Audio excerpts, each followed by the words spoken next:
Okay, so good morning all. So today I just wanted to discuss some of the the developments in the external sector of the Indian economy. Now, what we have seen that India's goods export declined 15.9% in July 2023 to $32.3 billion, whereas imports decreased to $52.9 billion, narrowing the trade deficit to $20.7 billion.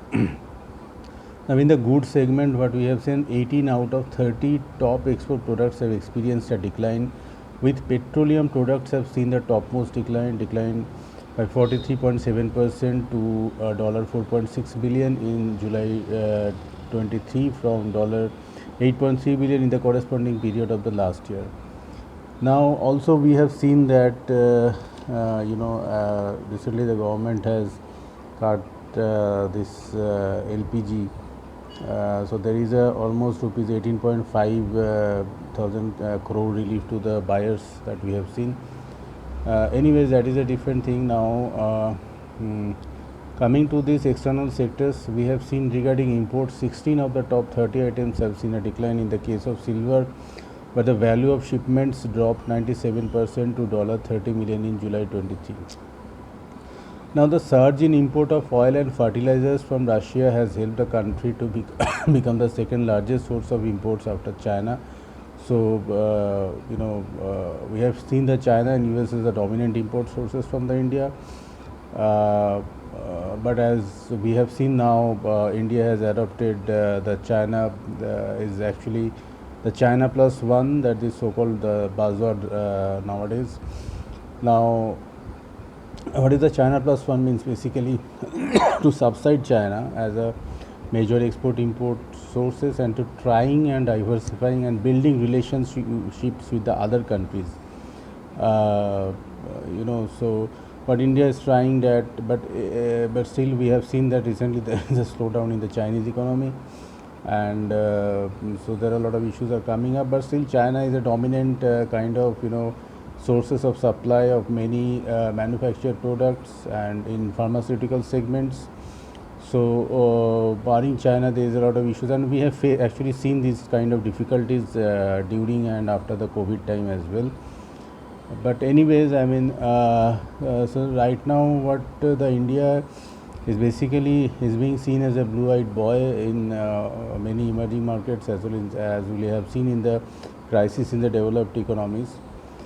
And that, but the slowdown of the exports, I mean, what we have seen in the Indian economy is largely in the context of the slowdown in the global economy, including the large countries like US and China.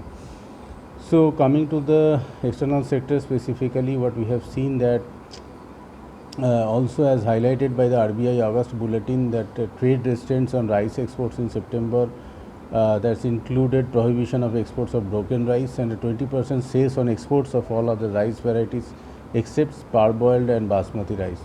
So despite the imposition of the duty, exports of non-basmati white rice continue to increase. Now, this category accounted for almost 20.8% of India's rice exports by value during September 2022 to June 2023. To increase the domestic availability and contain inflation, exports of non-basmati white rice were prohibited with effect from 20th July 2023.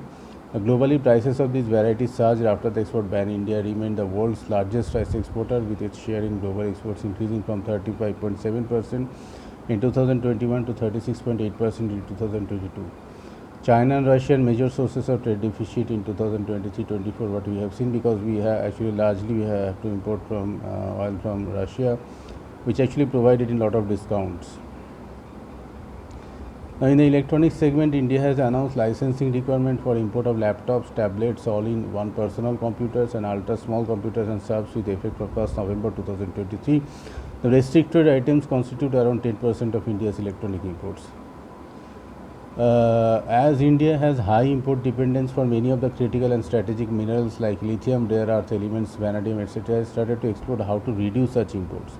Now, lithium is in demand for the lithium-ion batteries required to run electric vehicles. Explorations are also ongoing for the rare earth elements that are used in industrial applications, including electronics, clean energy, aerospace, automotive, and defense. And explorations of other minerals like vanadium used in nuclear reactors, spacecraft and aircraft are also ongoing in states like Madhya Pradesh, Himachal Pradesh, Arunachal Pradesh and Kerala.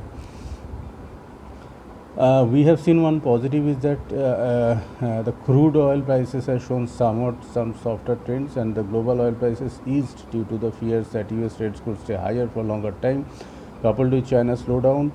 Brent crude dipped 70 cents or 0.2% to $83.86 a barrel, and Indian refineries and oil marketing companies have seen certain decline in import costs due to a fall in the global crude prices. The Indian crude oil basket declines in July $80.37 per barrel, down from almost 106 during during July 2022.